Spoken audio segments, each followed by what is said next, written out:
আসসালামু আলাইকুম এভরিওয়ান। অযোগ্য ভালোবাসা গল্পের 11 নম্বর পর্ব। আর guys, Redwan always on fire YouTube চ্যানেলের গল্পগুলোর প্রতি তোমাদের ভালোবাসা দেখে আমি আসলেই মুগ্ধ। আমার এই অল্প সময়ের পথ চলায় তোমরা আমাকে 1 লক্ষের বিশাল একটা পরিবার উপহার দিয়েছো, এর জন্য আমি তোমাদের কাছে অত্যন্ত কৃতজ্ঞ। আর আমাদের second channel Sajid always on ফায়ারেও 2-1 দিনের ভিতরে গল্প আসতে যাচ্ছে ইনশাআল্লাহ। সেকেন্ড চ্যানেল আমাদের মেন চ্যানেলের হোম পেজে পিন করা আছে, পাশাপাশি এই ভিডিওর কমেন্ট বক্সেও তোমরা লিঙ্ক পেয়ে যাবা। আশা করা যায় 2-3 দিনের ভেতরে অযোগ্য ভালোবাসা গল্পের পাশাপাশি আমাদের সেকেন্ড চ্যানেলেও নতুন আরেকটি গল্প আমরা কন্টিনিউ করব। তো যাও আর চ্যানেলটা সাবস্ক্রাইব করে দাও। তো চলো আর বেশি কথা না বলে গল্প শুরু করা যাক। বাসায় গিয়ে কলিং বেল বাজাতেই ঈশা এসে দরজা খুলে দিল। ঈশা দরজা খুলে মারিয়ার দিকে তাকিয়ে আছে। আমি বললাম, কি রে, এভাবে তাকিয়ে কি দেখিস? ঈশা বলল, ম্যাম আপনি আমাদের বাসায় এসেছেন, ভালো আছেন ম্যাডাম? মারিয়া বলল, আমি ভালো আছি। কি রে রনি, তোর বোন আমাকে চিনে কিভাবে?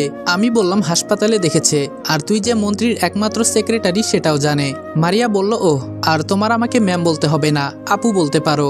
ঈশা বলল, কি বলেন, আপনি এত বড় একটা চাকরি করেন, আপনাকে আপু বলি কিভাবে? মারিয়া বলল, তোমার ভাইও তো আমার সাথে কাজ করে, সো আপু বলবা। ঈশা বলল, আচ্ছা আপু ভেতরে আসেন। মারিয়াকে নিয়ে আমার রুমে গেলাম। মারিয়া বলল, এইটা কি তোর রুম? আমি বললাম, মারিয়া বলল, খুব সুন্দর করে সবকিছু সাজানো দেখছি। আমি বললাম, এসব আমার বোনের কাজ। মারিয়া বলল, আমি তো ভেবেছিলাম সব কাজ তোর। আমি বললাম, আমি এসব কাজ করব, তুই ভাবলি কি করে? মারিয়া বলল, করবি, যখন বউ বলবে তখন ঠিকই করবি, দেখিস। আমি বললাম, চুপ কর, এখন চল, আম্মু ডাকছে। মারিয়া খাওয়া দাওয়া করে কিছুক্ষণ থেকে চলে গেল। রাতে মিতুদের পড়াতে গেলাম, তবে আজকে রাতে মিতু আমার সাথে কোনো কথাই বলে নাই। ফারজানা অবশ্য টুকটাক কিছু কথা বলেছে, তবে মিতু শুধু পড়াশোনা নিয়েই ব্যস্ত ছিল। মনে মনে চিন্তা করছি, যাক, মিতু কিছুটা হলেও তো পরিবর্তন হয়েছে, না হলে এসব প্রেম ভালোবাসায় পড়ে সব শেষ হয়ে যেত। কিন্তু মিতুকে এভাবে বলা আমার একদমই ঠিক হয় নাই। বিষয়টা এখন বুঝতে পারছি।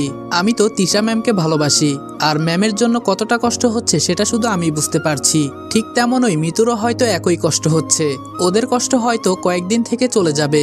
মিতু দেখতে শুনতে খারাপ না, আমার থেকেও ভালো ছেলেকে বিয়ে করবে। আজকে একটা কথা খুব মনে পড়ছে, পুরো পৃথিবী তোমাকে ভালোবেসেছিল, শুধু একজন ছাড়া, আর সেই একজন হলো তুমি যাকে ভালোবেসেছিলে সে বাদে বাকি সবাই তোমাকে ভালোবাসে। সকালে উঠেই জিমে চলে গেলাম। প্রথম তো খুব কষ্ট হয়েছে, পরে চলে গেলাম মায়ের শিখতে। সব মিলিয়ে বাসায় আসতে আসতে 10টা বেজে গেছে। বাসায় এসে রেডি হয়ে সরাসরি তিশা ম্যামের কোম্পানিতে চলে গেলাম। আসলে আমার তেমন কোনো কাজ নাই আজকে, কিছুক্ষণ কাজ করে ভার্সিটিতে চলে গেলাম। আসলে ভার্সিটিতে গিয়ে যে ভর্তি হব তেমন কোনো সুযোগ পাচ্ছিলাম না, তাই অনেক আগে একটা আবেদন করেছি, এরপর হয়ে গেল, তাই আজকে এসে ভর্তি হয়ে গেলাম। এভাবে দেখতে দেখতে ম্যামের বিয়ের দিন এসে গেল। তবে মেয়র আর তার ছেলে খুব ঠান্ডা হয়ে গেছে, বুঝলাম না তারা হঠাৎ চুপ হয়ে গেল কেন, হয়তো কোনো কারণ আছে। আজকে শুক্রবার, ম্যামের বিয়ের দিন, আমি বিয়েতে যাব না, কারণ গেলে হয়তো এই বিয়ে দেখে আমি সহ্য করতে পারবো না। এটা সহ্য করার ক্ষমতা আমার নাই, তাই যাব না। রুমে শুয়ে আছি, প্রায় অনেক বেলা হয়ে গেছে। হঠাৎ দেখি ফোনটা বাজতেছে, ফোন হাতে নিয়েই দেখি মারিয়া কল করেছে। হ্যাঁ মারিয়া বল। মারিয়া বলল, তুই কই, আর আসবি কখন? আমি বললাম, সরি রে, আমি এই বিয়েতে আসতে পারবো না, আর তুই তো জানিস কেন আমি এই বিয়েতে আসতে পারবো না, তাই আমাকে অযথা প্রশ্ন করবি না। মারিয়া বলল, দেখ, আমি তোর বিষয়টা বুঝতে পারছি, কিন্তু তুই না থাকলে আমি সবকিছু একা একা কিভাবে সামাল দিব, যদি কিছু হয়ে যায় এখানে? আমি বললাম, প্লিজ আজকে তুই আমাকে কিছু বলিস না, কোনো সমস্যা হবে না আশা করি, আর আজকের দিনটা অন্তত তুই একটু সামলে নে। মারিয়া বলল, বুঝলাম, আর তুই ভালো থাকিস, দেখিস নিজেকে আবার কিছু করে ফেলিস না। আমি বললাম, আমি এত বোকা না যে ভালোবাসার জন্য আত্মহত্যা করব। মারিয়া বলল, আচ্ছা তুই যদি পারিস তাহলে আসিস, না হলে থাক। এই বলে মারিয়া ফোনটা কেটে ফেললো। প্রায় 1 ঘন্টার মতো হয়ে গেল। হঠাৎ দেখি আবারও কল বাজতেছে, দেখি তিশা ম্যাম কল দিয়েছে। মনে মনে বললাম, কেন যে বারবার আমাকে মনে করিয়ে দেয়, কিছুই বুঝতে পারছি না। যত চাই নিজেকে আড়াল করতে, কিন্তু তা আর পারি না। ফোনটা রিসিভ করে বললাম, জি ম্যাম। তিশা ম্যাম বলল, তুমি কই? আমি বললাম, জি ম্যাম, আমি তো আজকে একটু অসুস্থ, তাই বাড়িতে শুয়ে আছি। তিশা ম্যাম বলল, আমি কোনো কথা বা কারণ শুনতে চাই না, 5 মিনিটের ভেতরে তোমাকে এখানে দেখতে চাই। আমি বললাম, কিন্তু ম্যাম। যাক বাবা, ফোনটাও কেটে দিল।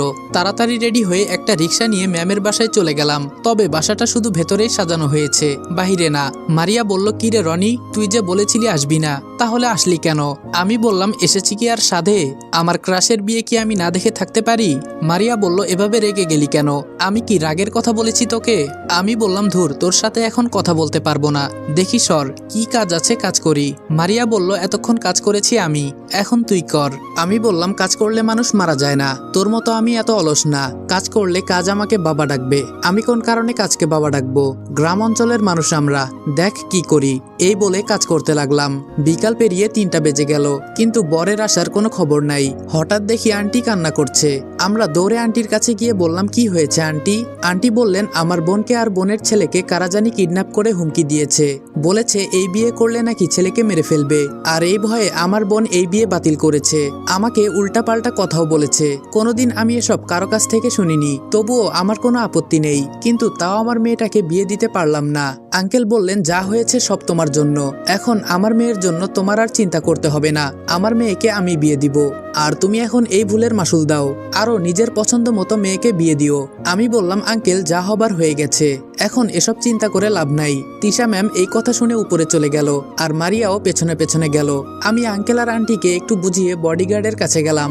আমি বললাম, তোমরা এই কিডন্যাপের বিষয়ে কিছু জানো? ওরা বলল, জি স্যার, মেহেদি এই পুরো ঘটনার সাথে জড়িত।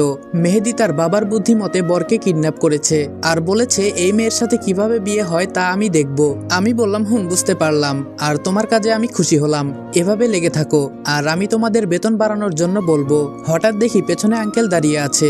আমি বললাম, আরে আঙ্কেল আপনি যে? আঙ্কেল বললেন, তাহলে কি আমার মেয়ের বিয়ে হবে না? আমি বললাম, অবশ্যই হবে, দরকার পড়লে আমি আপনার মেয়েকে বিয়ে করব। এটা বলেই তাড়াতাড়ি মুখে হাত দিয়ে ফেললাম। কি বলতে কি বলে ফেললাম। আঙ্কেল একটা হাসি দিয়ে বললেন, আচ্ছা বাবা, তোমার মায়ের ফোন নাম্বারটা একটু দাও। আমি বললাম, জি আঙ্কেল। এরপরে ফোন নাম্বারটা দিয়ে দিলাম। আঙ্কেল বললেন, আচ্ছা এখন উপরে গিয়ে দেখো আমার মেয়ের কি অবস্থা। আমি বললাম, জি। আমি উপরে গিয়ে দেখি ম্যাম আর মারিয়া কি যেন বলাবলি করছে, তবে তিশা ম্যামকে একটু মন খারাপের মতো লাগছে।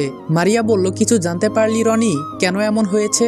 আমি বললাম, অবশ্যই, এর পেছনে মেহেদি আর তার বাবার হাত আছে। তিশা ম্যাম বলল, কি এত বড় সাহস? এতদিন কিছু করি নাই, এখন আর মুখ বুজে থাকা যাবে না, আজকে এর শেষ দেখে ছাড়বো। এই বলে বসা থেকে উঠে পড়লো। আমি তিশা ম্যামকে আটকিয়ে বললাম, ম্যাম আমাদের এখন অ্যাকশন নেওয়া ঠিক হবে না, কয়েকদিন যাক, ওরা তাহলে একটু চুপ হবে। তিশা ম্যাম আমাকে জড়িয়ে ধরে বলল, ওই মেয়রের জন্য আমি ঠিকমতো বাহির হতে পারি না, আমার বিয়ে হোক আর না হোক, তাই বলে ওরা আমার আম্মুকে অপমান করেছে, তাও শুধুমাত্র ওই মেয়রের জন্য। কিভাবে আমি চুপ থাকবো বলো? এখন আমার সহ্য হচ্ছে না। আমি বললাম, ম্যাডাম আমি আছি না, আমি থাকতে আপনার শরীরে একটা ফুলের টোকাও লাগতে দিব না, দরকার হলে নিজের জীবন দিয়ে দিব। তিশা ম্যাম আমাকে ছেড়ে দিয়ে বললেন, সত্যি তুমি খুব ভালো ছেলে রনি, তোমার মতো কাউকে যদি জীবন সাথী পেতাম তাহলে খুব ভালো হতো। আমাকে আজকে থেকে মানুষ দেখলে থুতু দিবে। হয়তো আমার বিয়ের কথা কেউ জানে না, কিন্তু আজকাল তো দেওয়ালেরও কান আছে। আমার বিয়ের নিউজ সব জায়গায় ছড়িয়ে পড়বে, বলবে মন্ত্রীর বিয়ে হওয়া থেকে ভেঙে গেল। আমি এখন কি করব? আমি একজন মন্ত্রী, তাও কিছু করতে পারবো না। এই বলে কান্না করতে লাগলো। ম্যাডামের এই পরিস্থিতি দেখে আমারও খুব কান্না পাচ্ছে। কি করব আমি তো আর মুখ ফুটে বলতে পারি না আমি আপনাকে বিয়ে করব ম্যাম। হঠাৎ কোথায় থেকে আঙ্কেল এসে বললেন, তিশা মা তুই কান্না করিস কেন? তিশা ম্যাম বলল, বাবা আমার কান্না ছাড়া কোনো উপায় আছে? আজকে মা যদি আমার বিয়ে ঠিক না করতো তাহলে আম্মুকেও এত কথা শুনতে হতো না, আর মানুষ আজকে থেকে আমাকে আর সম্মান করবে না। যত সুনাম অর্জন করেছি সব শেষ বাবা, সব শেষ। এই বলে কান্না করতে লাগলো। আঙ্কেল বললেন, তিশা মা আমি তোর সাথে কিছু পার্সোনাল কথা বলতে চাই, আমার সাথে আয় একটু। আমি বললাম, না আঙ্কেল আপনারা থাকেন, আমরা নিচে যাই। আঙ্কেল বললেন, বাবা তোমরা এখানে একটু থাকো, তোমাদের সাথেও আমার কথা আছে। আমি বললাম, আচ্ছা আঙ্কেল। আঙ্কেল তিশা ম্যামকে অন্য একটা রুমে নিয়ে গেল। তিশা ম্যাম দেখে সেখানে তার মাও দাঁড়ানো। আন্টি বললেন, তিশা আমি তো অনেক বড় ভুল করে ফেলেছি, আমাকে তুই মাফ করে দে মা। তিশা ম্যাম বলল, আম্মু যা হবার তা হয়েই গেছে, এসব হয়তো আমার কপালে ছিল, তুমি অযথা মাফ চাইবা কেন? তাছাড়া তুমি তো আমার মা। আঙ্কেল বললেন, যেটা বলার জন্য তোদের এখানে নিয়ে আসছি। তিশা ম্যাম বলল, বাবা বলো কি বলবা। আঙ্কেল বললেন, আচ্ছা তিশা রনিকে তোর কেমন লাগে? তিশা ম্যাম বলল, কেন বাবা? আঙ্কেল বললেন, আরে যেটা বলতে বলেছি সেটা বল। তিশা ম্যাম বলল, বাবা ও ছেলে হিসেবে খুব ভালো আর বিশ্বাসযোগ্য। আঙ্কেল বললেন, হয়তো তুই এই বিয়েতে রাজি ছিলি না, কিন্তু বিয়েটা যদি আরো আগে ভেঙে যেত তাহলে তোর কোনো সমস্যা হতো না, কিন্তু আজকে বিয়েটা ভেঙে তোর অনেক বড় ক্ষতি হয়ে গেছে, আমি চাই না আমার মেয়ের সম্মান নষ্ট হোক। তিশা ম্যাম বলল, বাবা তুমি ঠিকই বলেছ, কিন্তু আমি এখন কি করতে পারি বলো? আঙ্কেল বললেন, আমি চাই রনির সাথে তোর বিয়ে দিতে, এবং সেটা আজকেই। আর আমি শুরু থেকে দেখে আসছি ছেলেটা অনেক ভালো, তোর খুব খেয়াল রাখবে। তিশা ম্যাম বলল, কিন্তু বাবা মানুষে কি বলবে ওর সাথে যদি আমার বিয়ে হয়?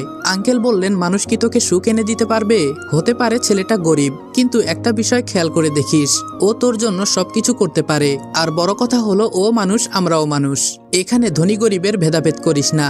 আজকে একটা জিনিস তোরে দেখাই, তুই একজন মন্ত্রী, তোরে বিয়ে করার জন্য হাজার হাজার ছেলে দাঁড়িয়ে থাকবে, কিন্তু ওরা তোকে বিয়ে করবে কেন জানিস? তোর টাকার জন্য। আজকাল দেখিস না মানুষ টাকার জন্য কি করতে পারে। আমি মনে করি সেই হিসেবে রনি ছেলেটা খুব ভালো। ও কোনোদিন তোকে কষ্ট দিবে না, সেটা আমি জোর দিয়ে বলতে পারি। ছেলেটা যদিও গরিব তবুও তোরে খুব সুখে রাখবে, তুই দেখে নিস। আর এখন বাকিটা তোর সিদ্ধান্ত। আন্টি বললেন, হ্যাঁ রে মা, আমি তো একটা ভুল করে তোর জীবনটা নষ্ট করতে চেয়েছিলাম, তুই আর এমন করিস না। রনি ছেলেটাকে আমারও খুব ভালো লেগেছে, তুই রাজি হয়ে যা মা, তোর বাবার কথা ফেলিস না। তিশা ম্যাম বলল, আচ্ছা বাবা, তোমরা যা ভালো মনে করো তাই করো, আমি তোমাদের কথা ফেলবো না। আঙ্কেল বললেন, আমাদের মতো বাবা মায়েরা আজকাল কি করে জানিস, মেয়ের ইচ্ছের বিরুদ্ধে ছেলে মেয়েদের বিয়ে দিয়ে দেয়, কিন্তু ওদের পছন্দ অপছন্দের কোনো খোঁজ খবর নেয় না। আর দিন শেষে দেখা যায় তাদের সংসারটা বেশি দিন টিকে না, কেউ মারা যায় আবার কেউ পালিয়ে যায়। আমি এমন বাবা হতে চাই না। যদি তোর রনিকে পছন্দ হয় তাহলে বলতে পারিস, না হলে তোকে আমি জোর করব না। তিশা তার বাবাকে জড়িয়ে ধরে বলে, বাবা তুমি এত ভালো কেন, আমি রাজি, তুমি সবকিছু রেডি করো। আঙ্কেল বললেন, আচ্ছা মা। আন্টি বললেন, রনির মাকে ফোন করেছি, ওরা আসছে। মারিয়া আমাকে বলল, রনি তোর ভালোবাসা সত্যি রে, তোর ভালোবাসায় কোনো কমতি নাই, এটা আমি আজকে বুঝতে পারছি। সত্যিকারের ভালোবাসার একদিন না একদিন জয় হবেই। এখন তুই ম্যামের পেছনে লেগে থাক, দরকার পড়লে আমিও আছি তোর পাশে। আমি বললাম, হ্যাঁ রে মারিয়া, ওপরওয়ালার কাছে হাজার হাজার শুক্রিয়া। তবে এখন তো ম্যামের বিয়ে ভেঙেই গেছে, কিন্তু আমি কি ম্যামকে পটাতে পারবো? মারিয়া বলল, যদি না পটাতে পারিস তাহলে আমি তোকে পিটিয়ে লম্বা করে ফেলবো। আমি চাই না তুই অন্য কারো মতো পাগল হয়ে যা। ওই দেখিস না, যারা সত্যিকারের ভালোবাসে তারা যদি তার প্রেমিককে বিয়ে করতে না পারে, কেউ আত্মহত্যা করে বা অনেক মানুষ পাগল হয়ে যায়। আমি চাই না তুই সেই মানুষগুলোর কাতারে যা। যেভাবেই হোক ম্যামকে তুই বিয়ে করবি, দরকার পড়লে তোর জন্য তৃতীয় বিশ্বযুদ্ধ করব। মানুষ বলতে পারবে ভালোবাসার জন্য একটা ছেলে তৃতীয় বিশ্বযুদ্ধ করেছে। মারিয়ার কথা শুনে আমি হাসতে লাগলাম। মারিয়া বলল, কি রে শালা, আমি বলি ভালো কথা আর তুই হাসিস কেন? আমি বললাম, ভালোবাসার জন্য তৃতীয় বিশ্বযুদ্ধ, ব্যাককল সেরি, আমি যুদ্ধ করতে যাব কেন? দেখিস আমি ম্যামকে পটিয়েই ছাড়বো, এটা আমার ওয়াদা। মারিয়া বলল, এই তো, আমি এখন তোর মনের ভেতরে সাহস দেখতে পারছি। আমি বললাম, ধুর শালি, এখন তুই সত্যি সত্যি মার খাবি, আমার ভেতরে সবসময় সাহস থাকে। আমি বললাম, জানি তো, সেটা কুত্তার সাহস, এই সাহস নিয়ে চললে প্রথম দিনের মতোই মার খাবা। আমি বললাম, কি রে, আমার তো এই মায়ের কথা মনেই ছিল না, তোর আছে কিভাবে? আমার তো মনে হচ্ছে কোনোভাবে আমার প্রথম দিনের কিডন্যাপের সাথে তোরা হয়তো জড়িত আছিস। মারিয়া মনে মনে বলল, ওর সন্দেহ তো একদম ঠিক জায়গায়, ধরা পড়লে জামিন নাই। আমি বললাম, কি চিন্তা করিস? মারিয়া বলল, এই তো, হঠাৎ কোথা থেকে ঈশা এসে বলল, ভাইয়া নিচে চল, সবাই তোকে ডাকছে। আমি বললাম, আরে ঈশা, তুই এখানে কিভাবে এলি, আর কার সাথে তুই এখানে এসেছিস? ঈশা বলল, নিচে চল ভাইয়া, তাহলে বুঝতে পারবি। মারিয়া বলল, রনি, আমার মাথায় তো কিছুই ঢুকছে না। আমি বললাম, আরে তোর কথায় মনে হচ্ছে আমার মাথায় সব ঢুকে গেছে। আচ্ছা দেখি নিচে কি এমন হচ্ছে। নিচে নেমে দেখি আম্মু, তিশা, আঙ্কেল, আন্টি সবাই একসাথে বসে আছে, আর তিশা দাঁড়িয়ে আছে। ওমা, এখানে কাজে এলো কোথায় থেকে? তাহলে কি সত্যি সত্যি তিশা ম্যামের বিয়ে হয়ে যাবে আজকে? কিন্তু কার সাথে, কিছুই তো বুঝতে পারছি না। আমি বললাম, আম্মু তুমি এখানে কখন এলে? আম্মু বলল, অনেকক্ষণ হয়ে গেছে, তুই এখানে বস। আমি গিয়ে আম্মুর পাশে বসলাম। আঙ্কেল বললেন, রনি বাবা, তুমি তো আমার ছেলের মতন, তোমাকে একটা কথা বলতে চাই, আগে বলো রাখবে কিনা। আমি বললাম, কথা কি আঙ্কেল? বলেন, এটা আমার আদেশ, আপনি আমার বাবার সমতুল্য। আজকে যদি আমার বাবা কিছু বলতো তাহলে আমি অবশ্যই বাবার কথা রাখতাম, আর আপনার কথা রাখবো না এটা হয় না, আপনি শুধু আমাকে আদেশ করুন। আঙ্কেল বললেন, আমি সত্যি তোমার মতো একজন ছেলেকে পেয়ে ভাগ্যবান মনে করছি। আসলে আমি তোমাকে যতটা ভালো মনে করেছিলাম তার থেকেও তুমি অনেক ভালো একটা ছেলে। এখন মূল কথায় আসি। দেখো বাবা, আমার মেয়েকে বিয়ে করার জন্য হাজার হাজার ছেলে দাঁড়িয়ে থাকতে পারে, কিন্তু তোমার মতো ছেলে আমি খুঁজে একটাও পাবো না। তাই আমি তিশা আর তোমার বিয়ে আজকেই দিতে চাই। আর তুমি এই ভয় পেও না যে একজন মন্ত্রীর সাথে আমার বিয়ে হচ্ছে, সে মেনে নিবে কি না। বাবা, অবশ্যই আমার মেয়ে তোমাকে মেনে নিবে। এই বিয়েতে আমার মেয়ের মত নিয়েই তোমার সাথে কথা বলছি। তোমার মা রাজি আছে, এখন তুমি কি বাবা রাজি আছো? আমি তোমার কাছে অনেক আশা নিয়ে কথাটা বললাম, আশা করি আমাকে হতাশ করবে না। আঙ্কেলের কথা শুনে আমি তো মনে মনে খুশিতে আত্মহারা হয়ে গেলাম। মেঘনা চাইতেই জল, এক লাফে চাঁদের দেশে খুশিতে চলে গেলাম, সেটাও আবার মনে মনে। তবে সরাসরি যদি বলি আমি এই বিয়ে করতে রাজি, তাহলে তারা মনে মনে বলবে আমি টাকার জন্য পাগল। তাই এখন আমাকে একটু নাটক করতে হবে। পাশে তাকিয়ে দেখি মারিয়া দাঁড়িয়ে আছে, ইশারা দিয়ে বলছে হ্যাঁ বলার জন্য, আর অন্য পাশে তিশা ম্যাম দাঁড়িয়ে আছে। আমি বললাম, আসলে আঙ্কেল, আমি ম্যাডামের আন্ডারে চাকরি করি, কিন্তু আমি একজন সাধারণ মানুষ হয়ে কিভাবে এত বড় পদের একজন মন্ত্রীকে বিয়ে করব আঙ্কেল? আঙ্কেল বললেন, বাবা, চাকরি করো আর যাই করো সেটা দেখার বিষয় নয়, বড় কথা হলো তুমিও মানুষ, আমরাও মানুষ। আমাদের হাত কাটলে যেমন রক্ত বের হবে, তোমার হাত কাটলেও রক্ত বের হবে। এখানে ধনী গরিবের কোনো ব্যবধান করো না বাবা। আমি বললাম, কিন্তু আঙ্কেল। আম্মু বলল, এত করে বলছে বাবা, তুই রাজি হয়ে যা, মেয়েটাও খুব ভালো। আমি বললাম আচ্ছা তোমরা এত করে যেহেতু বলছো তাহলে আমি রাজি। আঙ্কেল বললেন আলহামদুলিল্লাহ, তাহলে আজকে এই মুহূর্তে এখানে তোমাদের বিয়ে হবে। আমি তিশা ম্যামের দিকে তাকিয়ে দেখি তিনি দাঁড়িয়ে দাঁড়িয়ে কি জানি চিন্তা করছে। হঠাৎ আমার নজর পড়লো তিশা ম্যামের দিকে ছোট্ট করে একটা লাল আলো জ্বলছে। প্রথমেই ভাবলাম হয়তো ম্যামের শাড়িতে ওই ছোট ছোট কি জানি থাকে না, ওগুলোর আলো, কিন্তু আলোটা একদিকেই আছে, যা ম্যামের বুকের মাঝখান বরাবর। আমি তাড়াতাড়ি জানালার বাহিরে তাকিয়ে দেখি পাশের ছাদে একজন রাইফেল নিয়ে ম্যামকে তাক করে আছে। আমি বসা থেকে দৌড় দিয়ে ম্যামকে দূরে সরিয়ে দিলাম, যার কারণে গুলিটা আমার হাতে লেগে যায়। মারিয়া দৌড়ে এসে আমাকে ধরে ফেললো, আর হাতে গুলি লাগার কারণে আমি অজ্ঞান হলাম না, তবে অনেক ব্যথা লেগেছে। আর মারিয়া বাহিরের বডিগার্ডকে বলল ওদের ধরতে। মারিয়া বলল তাড়াতাড়ি ওকে হাসপাতালে নিয়ে যেতে হবে, অনেক রক্ত বের হচ্ছে। আমি বললাম থাক, এভাবেই ভালো হয়ে যাবে। তিশা ম্যাম বলল সব আমার জন্য হয়েছে। আঙ্কেল বললেন আগে ওকে ধরো, ওকে হাসপাতালে নিয়ে যেতে হবে। সবাই আমার এই অবস্থা দেখে কান্না করছে। আমাকে ধরে গাড়িতে বসানো হলো। একটু পর হাসপাতালেও পৌঁছে গেলাম। আমাকে সরাসরি ইমার্জেন্সিতে নিয়ে যাওয়া হলো। আমি দেখতে পারছি তারা আমার হাতে লেগে থাকা গুলি বের করছে, তবে এখন কোনো ব্যথা লাগছে না। ডাক্তার কি করছে কে জানে। সবকিছু শেষ করে ডাক্তার বাহিরে চলে গেল। একটু পর সবাই ভেতরে ঢুকে গেল। আঙ্কেল আমাকে বললেন বাবা তুমি এমনটা কেন করতে গেলে? যদি তোমার কিছু হয়ে যেত তাহলে তোমার মাকে আমি কি জবাব দিতাম? আমি বললাম আমি বলছি না আঙ্কেল, তিশা ম্যামের উপরে আমি একটা ফুলের টোকাও লাগতে দিব না। আম্মু বলল তাই বলে তুই? আমি বললাম আরে আম্মু কান্না করিও না, কিছু হবে না আমার। তিশা ম্যাম বলল বাবা আজকের সবকিছুর জন্য আমি দায়ী। আমি বললাম ম্যাডাম নিজেকে নিজে দোষ দিবেন না। আর আঙ্কেল আমি আপনাকে একটা কথা বলতে চাই। আঙ্কেল বললেন হুম বাবা বলো, তুমি কি বলতে চাও? আমি বললাম আমি এই বিয়ে এখন করতে চাই না। আঙ্কেল বললেন কি বলছো বাবা? আমি বললাম আরে আঙ্কেল বিয়ে তো করবই, তবে আমি সবকিছুর সমাধান করে বিয়ে করব। আগে মেয়র আর ওর ছেলেকে মজা বুঝিয়ে একেবারে ম্যামকে বিয়ে করব, না হলে ও আবার ঝামেলা করতে পারে। আঙ্কেল বললেন হুম এটা ঠিক বলেছো, তবে তুমি একা পারবা এসব করতে? মারিয়া বলল আপনি কোনো চিন্তা করবেন না, ওদের এখন না মেরে আমরা শান্তি পাবো না। আঙ্কেল বললেন তা বিয়ান সাহেবা আমরা তাহলে বাহিরে যাই, ওদের একটু একা থাকতে দেই। আম্মু বলল হুম চলেন। এই বলে সবাই চলে গেল। মারিয়া বলল বেস্ট অফ লাক রনি, আজকে তোর প্রেমের কথা বলে দে। এই বলে মারিয়া চলে গেল। তিশা ম্যাম এসে আমার পাশে বসলো। আমি বললাম ম্যাডাম আমাকে মাফ করে দেন। তিশা ম্যাম বলল কেন এমন কথা বললা? আমি বললাম আসলে আমি তো আপনাকে বিয়ে করতে রাজি হয়ে গেলাম, আমার তো কোনো যোগ্যতাই নাই আপনাকে বিয়ে করার। তিশা ম্যাম বলল প্রথমত হলো তুমি আমাকে ম্যাম বলে ডাকতে পারবা না। আমি বললাম তাহলে কি বলবো ম্যাম? তিশা ম্যাম বলল আমাকে ম্যাম না শুধু তিশা বলে ডাকবা। আর কে বলেছে আমি এই বিয়েতে রাজি না? আজকে তুমি আমার জন্য যা করলা এটার মূল্য আমি আমার জীবন দিয়েও দিতে পারবো না। আমি বললাম ম্যাম আপনাকে একটা কথা বলতে পারি? তিশা ম্যাম বলল আবার ম্যাম বলছো? তোমাকে তো বলেছি শুধু তিশা বলে ডাকবা। আমি বললাম কিন্তু অভ্যাস হয়ে গেছে যে। তিশা ম্যাম বলল 2 দিন পর যখন বিয়ে করবে তখন কি বলবা ম্যাডাম? আমি একটু লজ্জা পেয়ে বললাম পরের বিষয় পরে চিন্তা করব। তিশা ম্যাম বলল আচ্ছা এখন বলো কি বলতে চাও? আমি বললাম আপনি আমার প্রথম ক্রাশ। প্রথম যেদিন আপনাকে টিভিতে দেখি সেই দিনে আপনার উপর আমি ক্রাশ খাই, আর যখন সামনাসামনি অনুষ্ঠানে দেখি তখন তো নিজেকে আর ধরে রাখতে পারি না, এতটা ভালো লেগেছিল আপনাকে। বলতে পারেন ওই দিন তাহলে আপনার দিকে না তাকিয়ে কেন ফোনের দিকে তাকিয়েছিলাম। আসলে সেদিন আমি আপনাকে মিথ্যা বলেছিলাম, ওই দিন আমার ফোন নষ্ট ছিল না। ম্যাডাম আপনাকে সামনে থেকে দেখলে আমি সহ্য করতে পারি না, মনে হয় যেন আমার ভেতরে ঝড় শুরু হয়। আপনাকে এত ভালো লাগে আমার তা আপনাকে বলে বোঝাতে পারবো না। তাই সরাসরি আপনাকে সেই দিন দেখি নাই, ফোনে আপনার লাইভ দেখেছি। জানি না কেন আপনাকে এতটা ভালো লাগে, কিন্তু একটা জিনিস আজকে বুঝতে পারলাম, সত্যিকারের ভালোবাসা কোনোদিন শেষ হয় না। আপনাকে আমি কতটা ভালোবাসি তা বলে বোঝাতে পারবো না। আপনি এই কথা বলতে পারেন আমি আজকেই কেন আপনাকে বলছি, কারণ আজকেই জানতে পারলাম আপনার সাথে আমার বিয়ে হবে, তাই মনে একটু সাহস হলো, তাই এগুলো বলে ফেললাম। আর আমি যতদিন বেঁচে আছি আপনাকে আমার বুকের মাঝে আগলে রাখবো। জানি না আমার জন্য আপনার মনে ভালোবাসা আছে নাকি। তিশা বলল এত ভালোবাসো আমাকে তুমি? আমি বললাম হুম অনেক অনেক ভালোবাসি। তিশা বলল এই কথা তুমি আমাকে আগে বলবা না?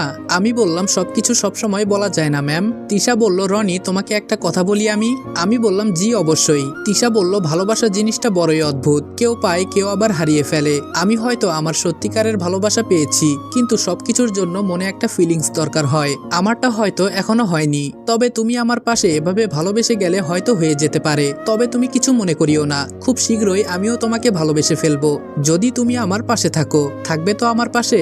আমি বললাম সারা জীবন আমি আপনার পাশে থাকবো, আপনি যদি বলেন তাও থাকবো, যদি না বলেন তাও থাকবো। আমার কপালে তিশা একটা চুমু দিয়ে বলে, এইটা আমার প্রথম ভালোবাসার স্পর্শ।